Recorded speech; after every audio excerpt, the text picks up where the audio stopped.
Strict Transport Security, sometimes called HSTS, is a feature that lets the web server tell the browser that the next time the browser comes back, it has to come back over HTTPS.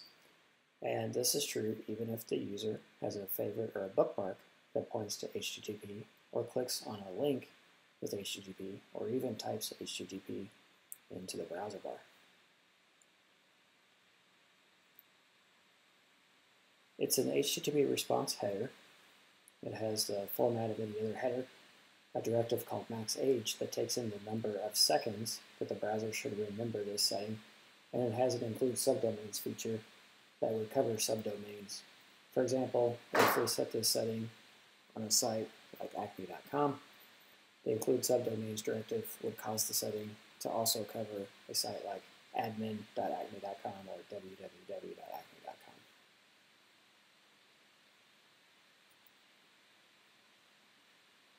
To set the header, we set it on the HTTPS interface only. So as an example, in my config file for my site, I normally keep all my headers inside of a headers.conf file for convenience. And that way I can put the header inside of this file once, and it will show up on both the HTTP version of the site, and it will also show up down here on the HTTPS version of the site.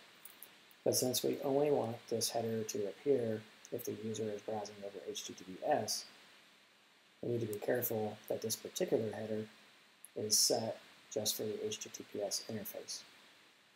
And I've set up the header as prescribed, and for maxAge I chose 3153/6000. That is the number of seconds in a year. And the reason you want to use that as your minimum is the site's not eligible for extended validation certificates unless it has the HSTS header set to at least 1 year. Also, I've included the include subdomains directive in order to take advantage of that feature. But if we go to the HTTPS version of the site and then take a look at the headers, we'll see that in the HTTPS version, we now have strict transport security set correctly. maxAge is equal to the 1 year value and includes the subdomains.